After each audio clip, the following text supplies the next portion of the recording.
into yokuqala this guy bengamfuni mina. Bengamfuni nje ngenhliziyo yami yonke, and I never had not even a feeling yakhe. Ngishada naye, ngihlala naye, I don't have ama feelings wakhe. So I just told myself that I will learn to love him.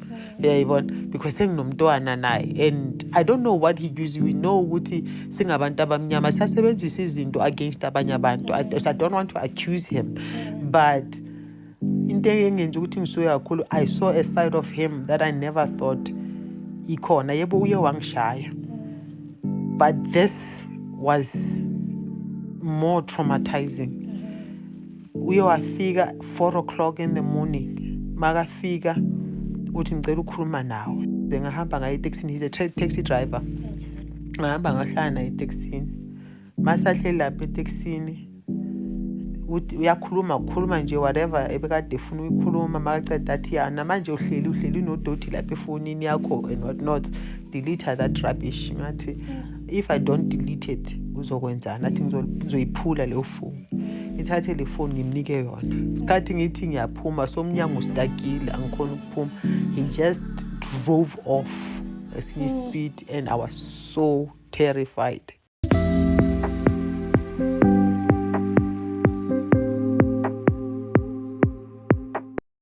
Sanibonani molweni, welcome to TVC Gauteng. Igama uZamambo Mkhize, owaziwa ngoZamzukwana Closet on the social streets.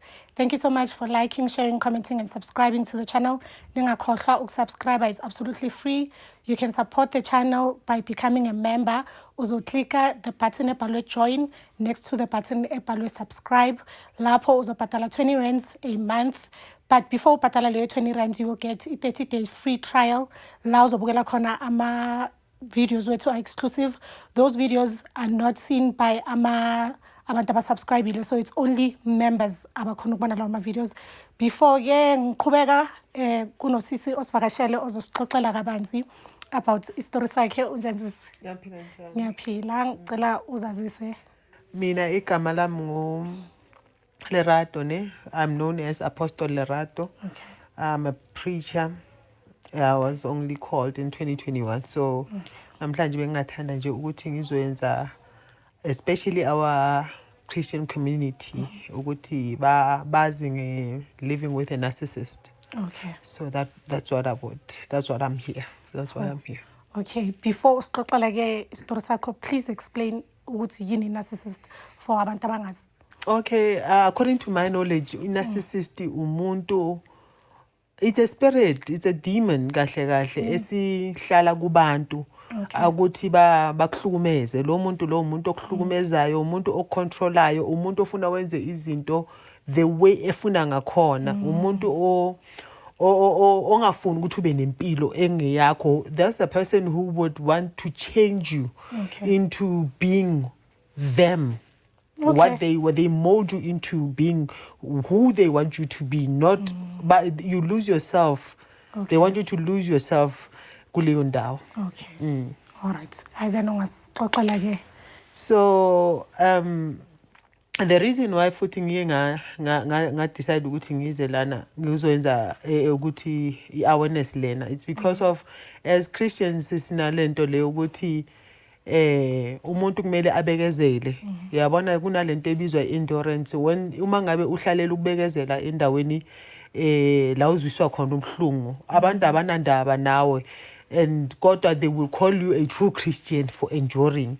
Kanti uNkulunkulu akafuni sihlale endaweni lapho sihlukumezeka khona because of lento leyo imosha even the Christian community or the Christian walk. Ngoba ngeke uhambe noNkulunkulu uma ngabe you are carrying all those stuff ne. So manje my story is like, I was married to two narcissists. Kodwa ke angizocaphu laphayana with this one kakhulukazi ngoba angika divorce yet, but I'm in a process leyo. Lo muntu lona umuntu ebekade oze ngathi umuhle. Like uza engathi umuhle, ngathi ufuna ningixolele kakhulu ngesizulu nekodwa I will keep on trying ukuthi ngikhulume isizulu. Yeah, lo muntu lona ozenza muhle kuwe lesikhathi asakufuna ne akuzenze ngathi he's this world's gift to women. And then bese makaqeda ekuhambeni kwesikhathi uzokushintsha afuna ukuthi ube yilento le yena afuna ukuthi ube yiyo. I remember there was a time la lo baba lona ngisaqala ukuzwana naye. La ngibone khona it was 2 events. Yeah, on the second event kula ngibone khona ukuthi lo muntu lona kahle he's something but I didn't have a name for it. Ubehlala umuntu bekade enceda abantu ekhonze sayona so esiza abantu. So khona isikhathi la ukhe wahamba khona yosiza kwenye indawo ngazi angithi yazi ukuthi bathi bakhipha izinto emagedini amadimo whatever that is. So uthi makathi uthi uyobanceda lapho uyokhuleka khona. Mina I didn't know ngaleso sikhathi ukuthi usebenza umsebenzi emonke kodwa bekathi yena bayokhuleka lapho.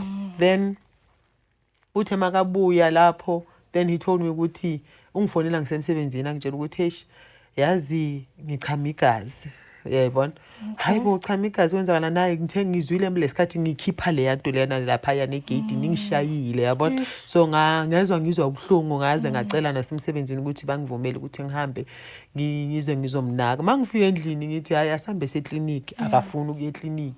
So mina ngisheshe ngi-observant kakhulu ngisheshe ngibona into uthe makayenza for the second time. That's when I realized ukuthi no man this guy ngathi ufuna ukuthi ngixoshwe emsebenzini because of the more you give them the reason ukuthi yabona umuntu alibela athi ngicela uze ngapha obviously mangicela babona ukuthi ngathi angifuni lo msebenzi. So ngadecide ukuthi hayi ngathi ngicela uye eclinic ngamiyeka vele ngathi uye eclinic akazange aye. The third ilentuzana uye wathi it was in 2008.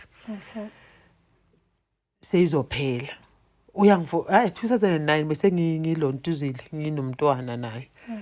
Hawu lo muntu lona uyangifonela ngisemsebenzini nje ukuthi unyoka ingene endlini mawuthi yabheka le ndawo sihlala kuyo akunanyoka. I like there's no way that inyoka mangabe zikhona zile esigangeni. And ngazibuza ukuthi ingadlula imizi engaka le nyoka yazi ungena la ngathi hayi man lo muntu lona ufuna ungixoshisa emsebenzini.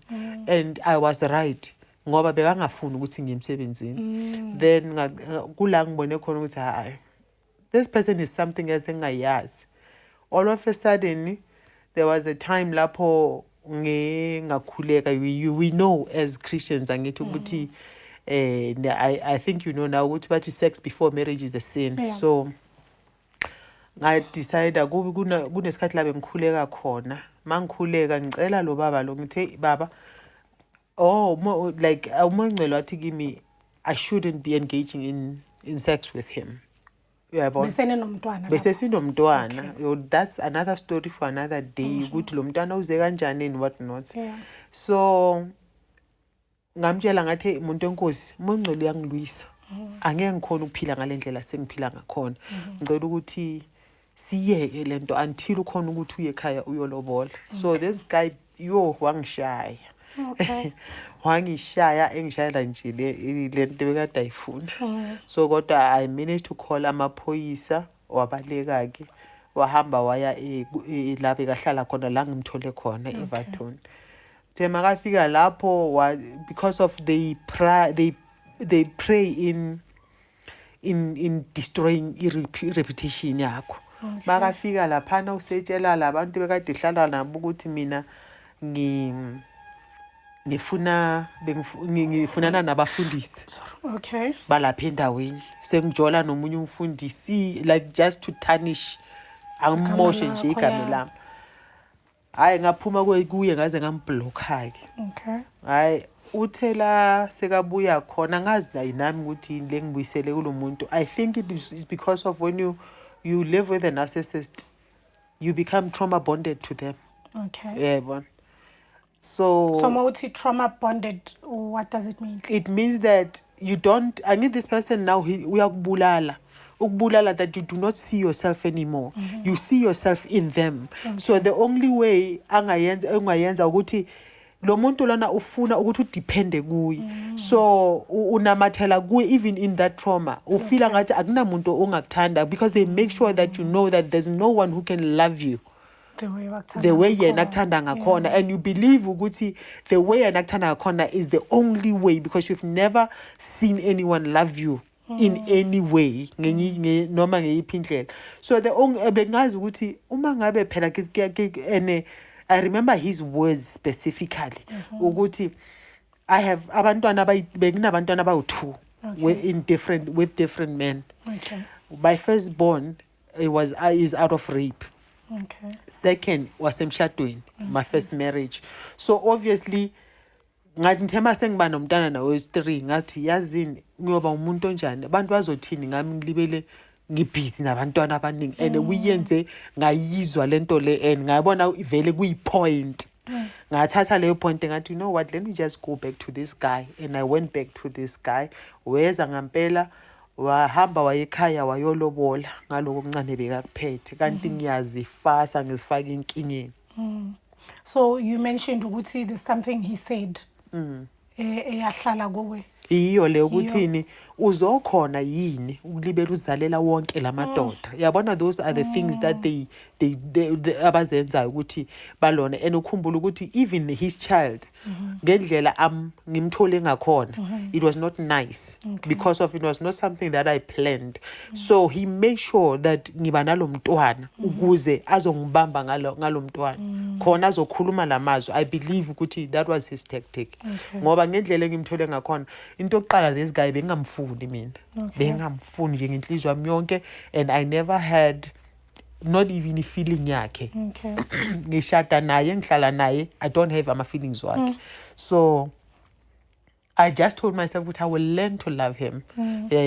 Because senginomntwana naye, and I don't know what he used. We know ukuthi singabantu abamnyama sasebenzisa izinto against abanye abantu. I don't want to accuse him, but I don't know how I got into it. I don't know. But I was pregnant and kwase kulentuzile ke kuphelile ngami kanjalo ngafila ukuthi kuphelile ngami ngaleso sikhathi because he will give you those ideas. He put bafaka lawo ma ideas kuwo ukuthi ufila ukuthi you are nothing. You are nothing. So iyo lento le engenza ukuthi ngize ngilona ngihleli naye isikhathi eside wangidestroya ngazibona ngathi angisilutho, and then ngaze ngaphelelwa umsebenzi ngo2014. Sengiphelelwe umsebenzi sihleli isikhathi eside ke. I think we've been married for 13 years, and then my son is 17 right now. So last year 2024 that's when kuqala kuba neprofit esontweni, iprofit ezimkhuzayo. Mina I didn't know what he was doing. Kodwa bekune iprofit ezimkhuzayo ukuthi uNkulunkulu uthi thanda umkakho, uthanda umkakho, uxolise na kuNkulunkulu kulezinto ozenzayo. So they didn't tell him ukuthi wenzani. And kangangokuthi uye waphakanyelwa ipride kakhulu wathi kodwa livele nibhizi nithi angixolisa kodwa aningitshela ukuthi ngixolisa for what. Then I think what I believe is that this person obekade emtshela ukuthi uNkulunkulu awuxolise ubesaba ukumtshela ukuthi wenzani ngoba obviously when you are a prophet uma ngabe uboniswa izinto zomuntu ukumele uyibeke kahle. So I think she didn't know how to tell this guy. Umuntu ovele wakhuluma ngoba umntwana umntana wakhe lo last born yakhe yena zange ube namaphupho. So ngoba bakhe and ube namaphupho amaningi, so we had to tell him ukuthi amaphupho omntwana athini, but he wawaphika wonke. And so much so into ebhlungu ukuthi lawo maphupho lawo, even the visions that she had, because she's now 12 years ne. The visions that she had ezinye zazo zenzekile. Yayibona. So uye wamtshela wathi uNkulunkulu uthi yekela lenyanga lo uyihambayo wangafuni kulala wathi yena akahambi inyanga. Umntwana weza kimi ngitshela ukuthi mama uNkulunkulu uthi inyanga kaPapa izoshona. Ngampela inyanga leyo yashona. Uyayibona, so ngathi kusho ukuthi le prophet lezi, because myself as much as ngazi ukuthi uNkulunkulu uyakhuluma, I didn't believe, I didn't know how to believe lezi zinto bekade zikhulunywa yilo mntwana. So waseke umntwana lo i-firstborn yakhe ngelinye ilanga sisesontweni yambiza ke yamtshela athi hey uNkulunkulu uthi ngokutshela ukuthi umama kusasa umfazi wakho. I was so surprised kodwa ikhe yangilimaza kakhulu ngizibuza ukuthi uNkulunkulu wenzani. Why afuna ukungibukisa ngabantu? Why would God humiliate me like this? And azongitshela ukuthi akalo muntu lona akusase umfazi wakhe. What's happening? Then yeah, that's when we started having problems kakhulu. Into ebuhlungu ukuthi uvele wajikela umntwana athi umntwana ufuna ukuhlukanisa abazali. And ngendlela bekabuka lo mntwana ngakhona I was scared. Bengihlale ngisaba ngithi mhlawumbe uzovuka enze something kulo mntwana. Ngagcina sengimcela ngithi ngicela uhambe uyohlala somewhere because I'm not comfortable ngale ndlela ubuka lo mntana ngakhona. I think indlela bekenza ngakhona kulabantwana yiyo le ndlela eyivele yangenza ukuthi ngibe strong. Uyayibona, ngakhona ukumelana nale spirit lesi. So wafika ngelinye ilanga sekahambile. Wafika ngelinye ilanga ethi ufuna ukukhuluma nami ngoba besiloko sithethisana nje emafonini engithuka. Wagcina sethi asihlukane ngoba wathi ngcono sihlukane ke uma ngabe awusangifuna ungitshele kahle ukuthi awusangifuni. Ngithi ngcono sihlukane mfethu ngoba naku uyangithuka and awufuni ukukhulumisana nami, awufuni sabe ama-counselling. I tried counselling. He doesn't want counselling. Ngahamba ngafonela nalaba abafonela online. I called them.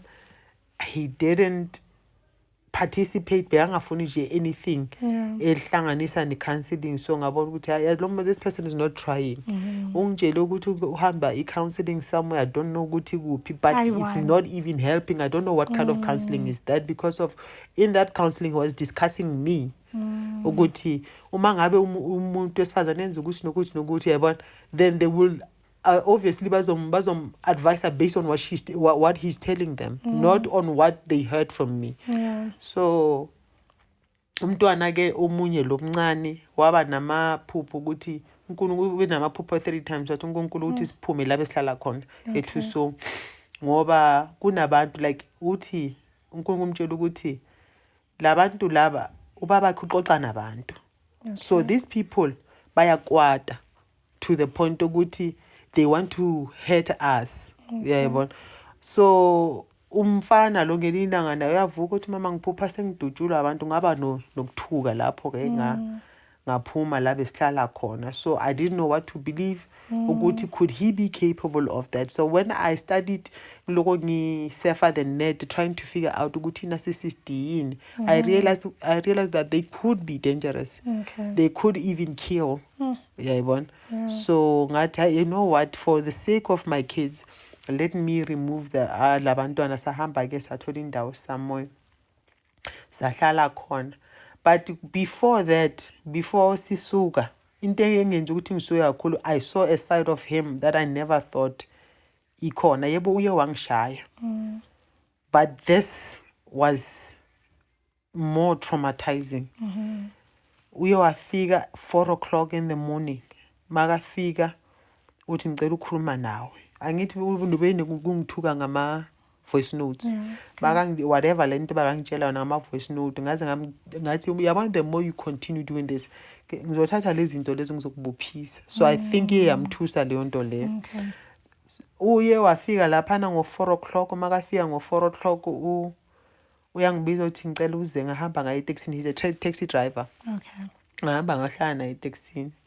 Masahleli lapha etaxini uyakhuluma nje whatever ebekade efuna ukukhuluma. Makaceda athi yana manje uhleli nodoti lapha efonini yakho and what not, delete that rubbish. Ngathi if I don't delete it uzokwenzana, athi ngizoyiphula leyo phone. ngithathe le phone ngimnike yona. Isikhathi ngithi ngiyaphuma somnyango ustakile angikhona ukuphuma. He just drove off esinye speed and I was so terrified on that day. And then he stopped ekhoneni makaceda ukustopha ngathi wanginikeza ifoni wathi delete. Ubuso bakhe yo, he looked like a monster. Yeah, he looked like somebody who could hurt me ngaleso sikhathi. And then ngadelete ke lawo ma voice notes. Mangiceda ukudelete ke wathi wabuyela emuva. Makabuyela emuva waphuma ke wazongivulela lo ngoba bekazi ukuthi lo mnyango awuvuleki once wangena phakathi awuvuleki. Then weza wazongivulela umnyango. Makaceda ungivulela umnyango ufuna ukuthi ngimhage. Ufuna ngimhage after everything that he did. Ukusuka lapho my life was never the same. Abantwana bebakuphi that time bebasendlini? Ibalele. Yeah, angizange ngisaba the same. Ngibonga nje ukuthi uNkulunkulu uyangisiza kakhulu because I remember I started wetting my bed. Ngoba ngihlala ngithukile. Yeah, bengihlala ngithuka. Mangizwe something then I would Excuse. So abantwana, did they know about that incident or azange uyixoxe kubo? No, angizange ngisakhuluma kubo. Abancane, I didn't want to put more on them. So there was no one in family in there that you could talk to? Ekhaya. Yeah. Ekhaya.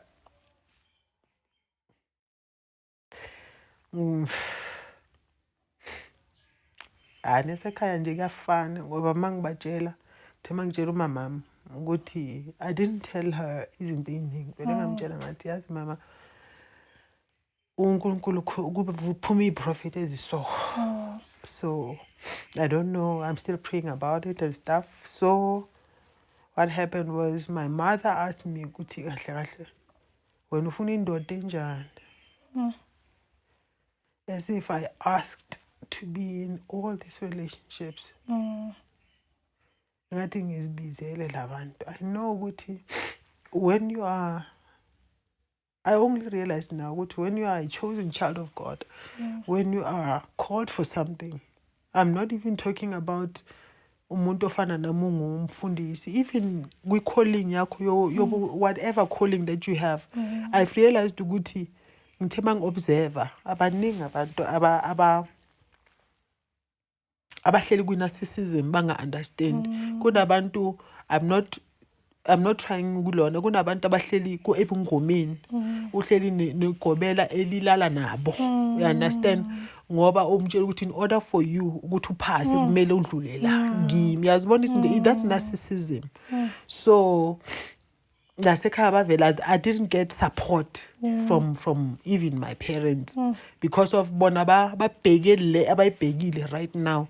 Ababhekanga ukuthi mina ngizizwa kanjani ngaleso sikhathi ukuthi lento lena engidlula kiyo iyini. Nobody wants to even find out ukuthi kuyini lokho engidlula kikho yabona. So I've always had to face every pain in my life ngingedwa, yayibona. So ibhlungu i-narcissism kuhlala nalabantu laba. Even in my first marriage, lo muntu bekade ngihlala naye, there was a time la bekangithengela ama-condoms or bekangiziphathela i-box lama condoms athi mina ngiyalalana emsebenzini.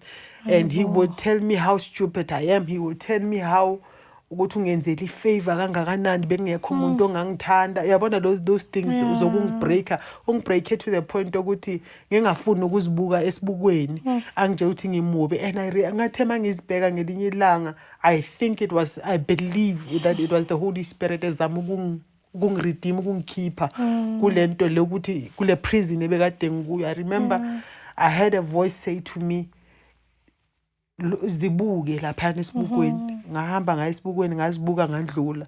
And then this voice repeated and said, go hamba uzibuka futhi. And then uthi mawuqeda ukuzibuka uzibukisise. And then that's when I realized, I looked at myself, I started loving myself. Ukuthi hayibo kodwa wayelo muntu athi ngimubi, wayelo muntu nathi so ngimuhle kangaka yayibona. So kanti hayi ubezama ukubreaka my spirit. He would search me mangibuye emsebenzini. He would search me. I don't know if you understand what I'm saying. He would search me, would try to search ukuthi angilalwanga yini.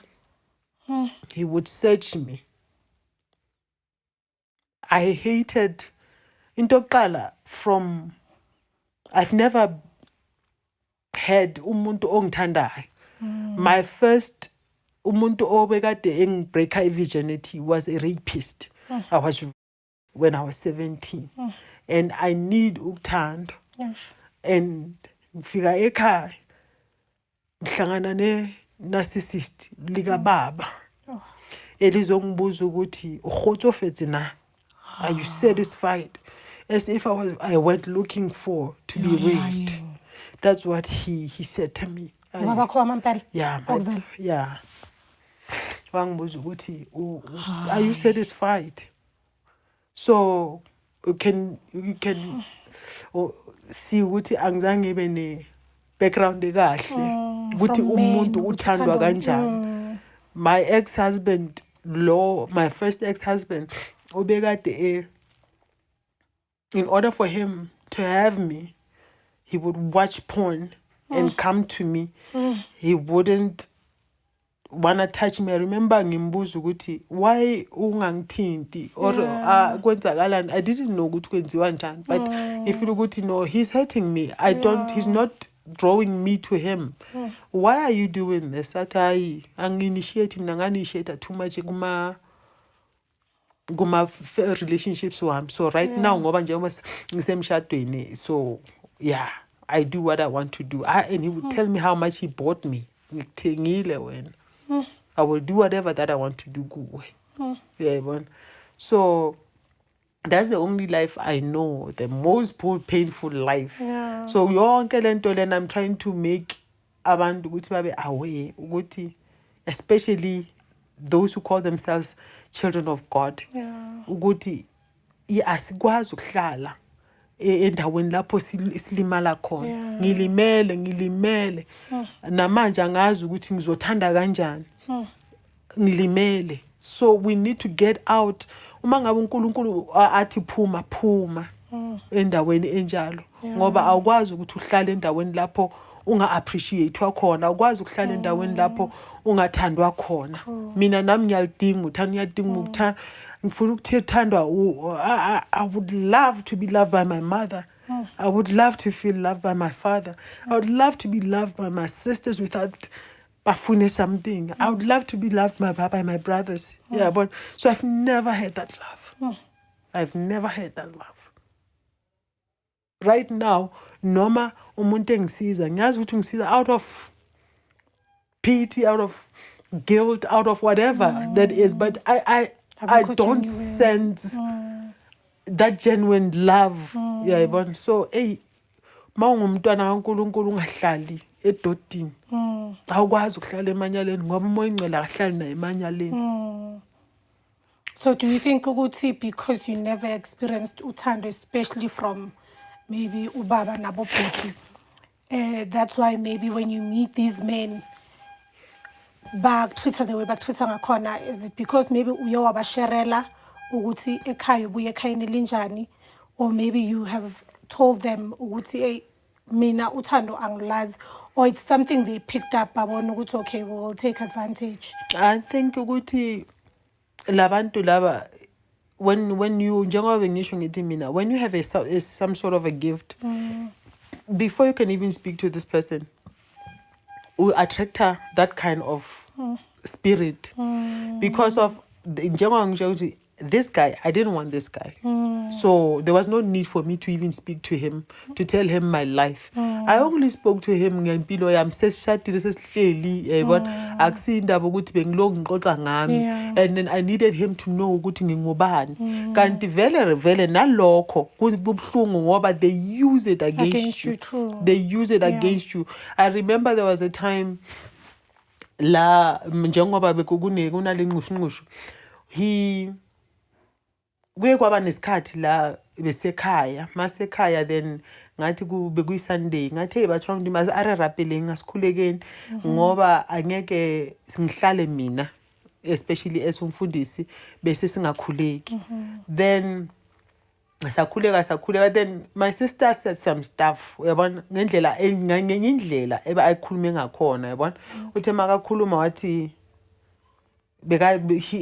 bengiceleni ukuthi asharele but ngendlela ayishare ngakhona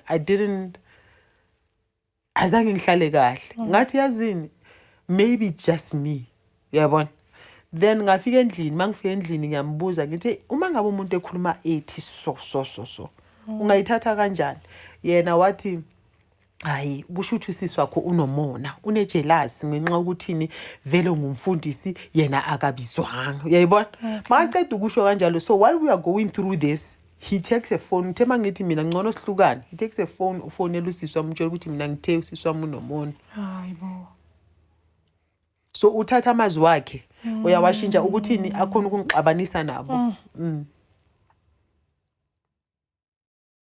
so lezo zinto lezo I think le spirit man siya attractor leso spirit sikubona useza ukuthi na I target yami. So do you think that spirit can be broken? It can be broken once you open your eyes amehlo sewabonile manje njengoba sengibonile I don't think ukuthi mina ukhona umuntu ozolwana because of ispirit senza amaphutha yabona mangabe size kabi senza amaphutha and those lawo maphutha lawo in a relationship siwabiza ama red flags angithi then lawo ma red flags uzowabona mina ngiwabonile but I ignored because of I didn't know ukuthi ngangibele ngimenzela long time man. Hayi mhlawumbe mani we are just human siyawenza amaphutha yabona kanti no those were the signs that I shouldn't have ignored. And ukuthi you've experienced some of them go first marriage. Yes. Yeah. Yabo. So yikho lokho nje bekade ngifuna ukungidlulisa kakhulu ukuthi sihlala emshadweni. Ngibone umfundisi lo mfundisi akasekho manje umfundisi ehlala eshaya umama angangimbona ngemshaya kodwa bengibona ngomama ebuya esontweni enama blue eye and then esontweni mahamba uyo report abazothini ku bazothi endure uNkulunkulu akayifuni divorce vele uNkulunkulu akayifuni divorce akayifuni ngempela divorce kodwa God will not allow you to live endaweni embi uthi makayikhuluma ulentuzana bathu bani Apostle Paul ethi uma ngabe ushadile and ushade ne-unbeliever you shouldn't leave that unbeliever ngithi but if the unbeliever leaves you uyabona and then futhi makaceda athi you shouldn't marry angithi ungabusabuyele emshadweni lawo amazwi kaPaul you understand but here's the thing uNkulunkulu akafuni vele ushade if ever you are of a certain faith you cannot marry a person of another faith because of vele izohamba iclash izohamba ilimaza and then umuntu uba ningahlala nibe kwi same faith esontweni elilodwa nikhonze endaweni eyodwa but ukuthi lo muntu lo omunye lo osetshenziswa ile mimoya uzifihlile ngaphansi kwaleyo faith he's not a genuine or a true believer so wena ubona ngathi uyi true believer ngenxa yani uzofika vele ayimuhle efuna usister afuna ukuthi nishade then kanti lo muntu lo is not a believer at all so we need to watch out for those signs make the person a non-believer ngani if they will not follow uKristu like ngendlela to the T then they are not but we are not saying that we shouldn't make mistakes but there are traits that are not of God but so iyo lento bengifuna nje ukuthi ngindlulise ukuthi asingahlalini kube ukuthi siyalimala siyahlukumezeka ngoba egcineni siyophuma ngamabhokisi. So with the red flags Oyo was identifier and the lessons osifundile please share ukuthi amapha ama red flags that people can look out for especially njoba usho ukuthi kakhulu abantu you are concerned about is children of God right especially laba abasebashadile abahlala nama narcissists mhlambe they see ama flags they ignore them or abanye abawazi honestly So ama-red flags engiwabonile kakhulu ne especially kuyo yonke le mishado. Umuntu ozofuna ukuthi wenze into ngendlela yakhe ngesikhathi sakhe. Yabona, that is a huge one. Ngoba makaqala athi mina angifuni uyenze kanje. Yayibona, inkinga leyo. Do not allow anyone to make you lose yourself. Yebo, uma ngabe i-coffee yakhe uyithanda with 1 teaspoon of sugar, uyifuna nge-teaspoon eyi-1 yeshukela. Kodwa angafuni ukuthi akushintshise ilentuzana neyakho ukuthi ungayiphuzi, uyiphuze njengaye. You understand? So ama-red flags, because they would want you to do ngendlela yena afuna ngakhona, hayi ngendlela wena ufuna ngakhona. Leyo ngeke ngayibona, yiyo le trade nje empi. Ngaze ngabona trade yokuthula. Yeah, bayathanda kakhulu ukukunikeza i-silent treatment. Bacontrola ngayo ukuthi ubone ukuthi hayi khona lento engiyenzile man, uzifune uze uyoxolisa ungenzanga nix. And then kuna lento eyiphi futhi yenye la, nobody will love you the way that I do. It will ibukeka ngathi mnanda ngithi ngaleso sikhathi akakutsheli nilwa. Ukhuluma ku right, ukhuluma no right. Angithi ukuphathela ichocolate. Yabona ukuthi mina ngiyakuthanda. Akekho ozoyenza. Akekho ongakuthanda the way ngikuthanda ngakhona. Nobody will do this. Yabona, so watch out for that one as well. Le engenza ukuthi ngize ngilona, yabona le ebekade ngitshela yona. Yeah, uzokhonela amadoda ukuthi ubuzalele wonke lamadoda. If it's bekuyilona, ukube bengengakhumbula ukuthi if nenele, what do we call it, ngibize lo khona ukuthi ngizale wonke amadoda, then let me. You understand? It was not for him to tell me because of indlela ukubamba ukuthi ni uhlale la kulento yakhe le. Akuphathe the way akuphatha ngakhona, enze noma yini afuna ukuyenza ngawo. Yabo. So those are the traits. Enye into wayikhuluma ukuze ngize ngamenzela i-protection order ke. Ayikhulumile into engenza ukuthi ngize ngiyenze i-protection order, utheni angeke ngishiye nje kanjalo. Yeah, I think that's a threat as well, and futhi into ukuthini uyibuyise. Ifana nayo le ukuthini yokuthi akekho umuntu ozokuthanda njengami. Yeah.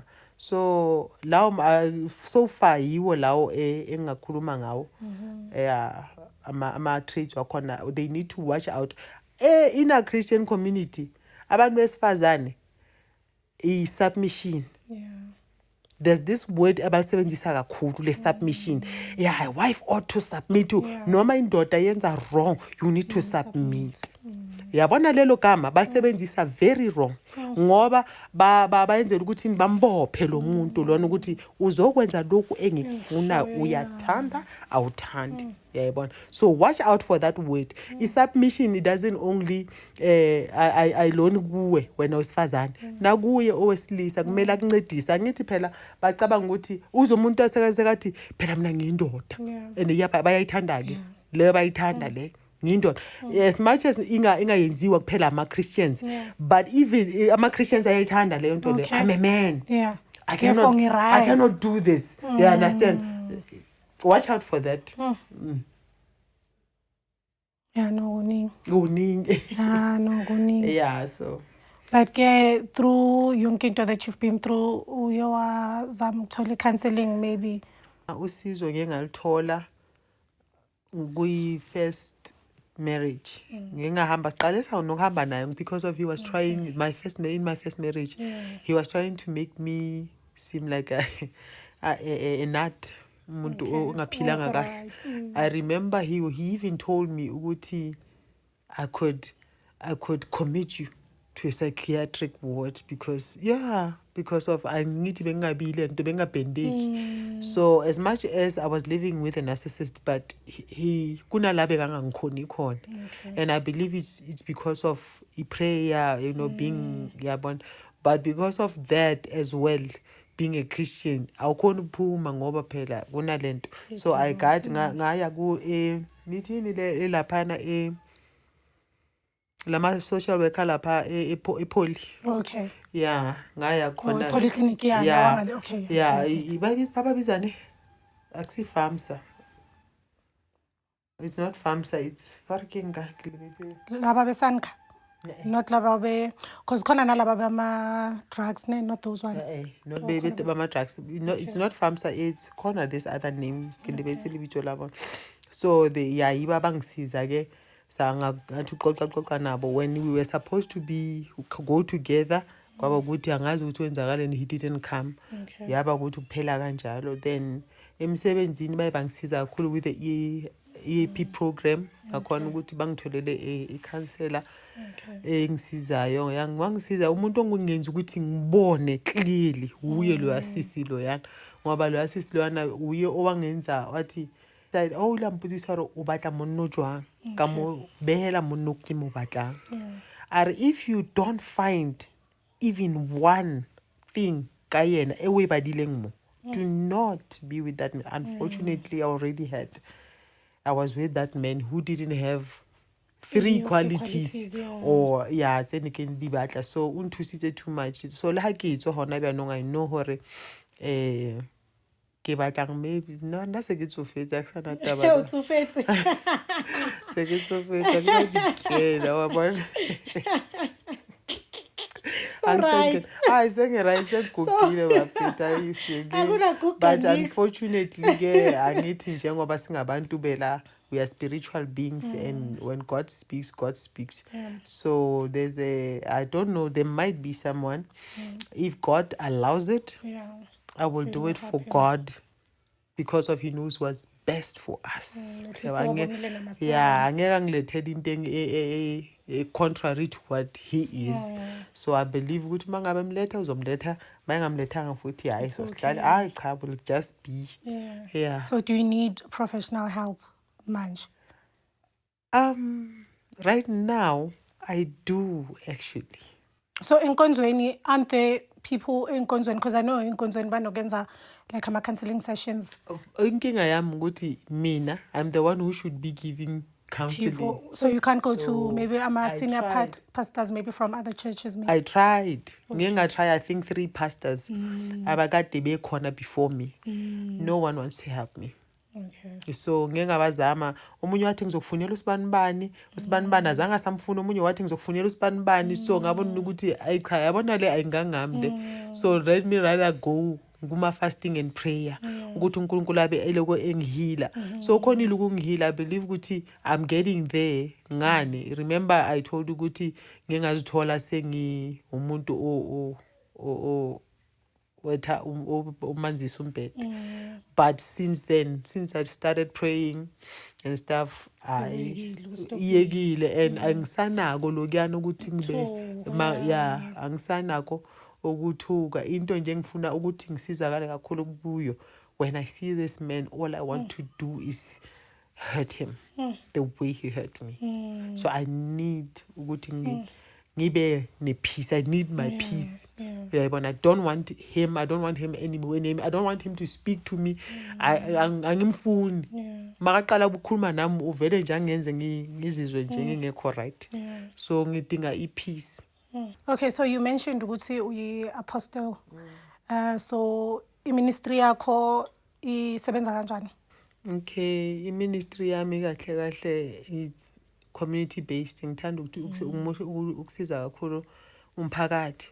So bekuyaye kube nabantu abalethayo impahla, yabona, and ukuthi nginikeze abantu. So kahle laphana enkonzweni ngiyazi ukuthi wogcina so attract abantu abacishe bafana nawe.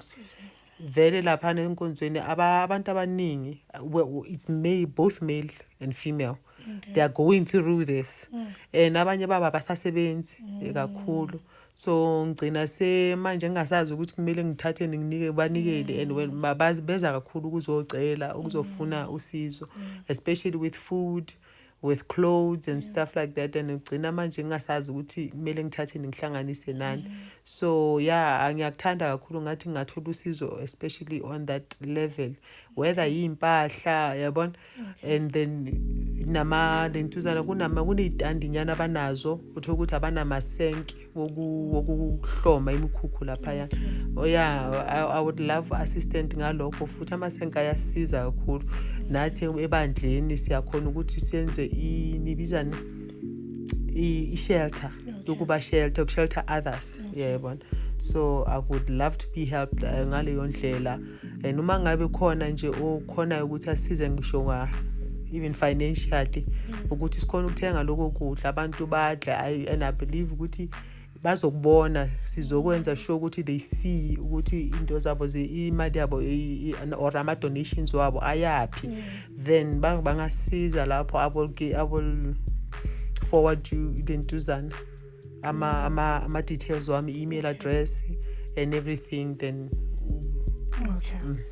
all right, then the email address for contact to CC soifaka on the screen, as well as banking details wakhe. And if there's organizations akhonayo ukusiza, please reach out to her. Ama-details njengoba ngishilo sizowafaka ku-screen, ngicela ni-contacte yena. Even the donations ziye kuye, they not ama-donations azoza kithi as the channel. And thank you for sharing your story. And I know ukuthi kuma-viewers esinawo, maybe there's someone who went through what you went through. Maybe bangakhona ukusiza abanye abaku-field mhlawumbe ye-psychology or mhlawumbe ubu-social worker. So if you know of anyone who can assist, or when mhlawumbe you can assist, or mhlawumbe udlulile kule simo sisadlule kuso, kindly comment. Ningakhohlwa, comments should be respectful. If they are not, sizowa-delete. And I hope njengoba sisasharile even the red flags, it does not only apply to labantu bekabatargetile namhlanje, which are the children of God, but utargete nabantu mhlawumbe in whatever belief or kuyo nawe relationship. It can be umjolo, it can be umshado. You have heard of signs. Amanye mhlawumbe nawe uhleli ku-relationship uyawabona, but you're ignoring them. Uzitshela ukuthi I'll give this person grace. But what we don't want is that you end up ungasuwe ku-relationship. So I hope you have learned kuma-lessons kasisi abuhlungu and nawe ungasitholi kuwo. And if you also know people who are going through the same thing, ngicela ubabize, share le video bayibone, so that at least babe aware of ama-situations abakuwo. Siyabonga for joining us ukumamela isitori sakasisi. Siyacela, don't forget to like, share, comment and subscribe. Ningakhohlwa ukujoin i-membership for only 20 rands a month. Thank you.